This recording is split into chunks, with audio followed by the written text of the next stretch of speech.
अशा प्रकारे त्या मी समुद्रामध्ये पडल्यानंतर मासे मगर खाऊन जातील आणि त्यांनी खाल्ल्यानंतर तुला पश्चाताप होईल, त्यानंतर तू परत युद्ध करण्याकरता प्रवृत्त होशील आणि त्यामध्ये पुन्हा ती काय गोष्ट तुझा जो मार्ग आहे तो काय मला योग्य वाटत नाही.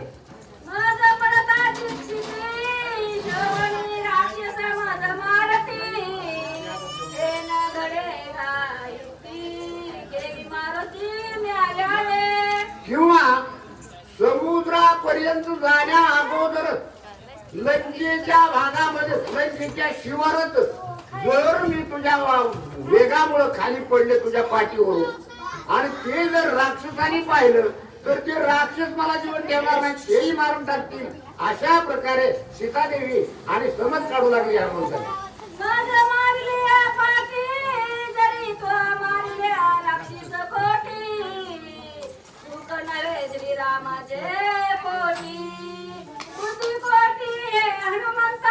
नाही नाही नाही नाही नाही हनुमंता, शिव विचार बिलकुल खोट आहे बघ. कसा?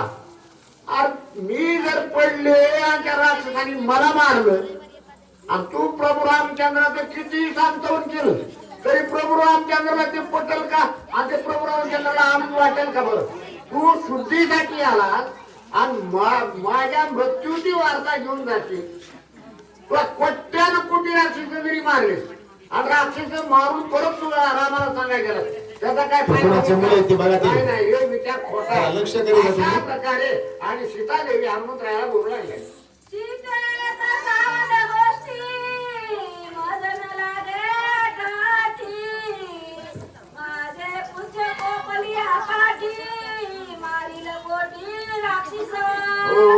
तरी सुद्धा जी शंका आई साहेबांना पहिली होती तीच शंका पूर्णत्वाला जाण्याची इथं अवस्था दिसू लागली.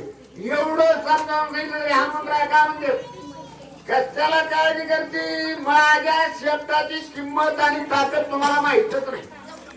कोट्यानं कोटी राक्षसांचा मी वध करी म्हणजे माझी शेपटी, एवढी माझ्या शेपटीची ताकद आहे. अशा प्रकारे हनुमंतराया आपल्या जिद्दीवर आणलेले आहे.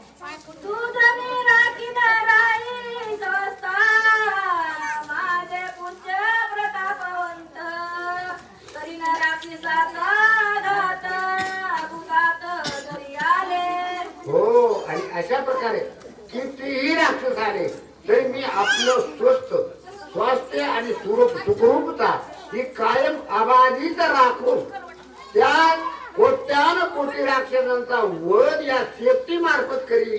अशा प्रकारे हनुमंतराया सांगू लागले.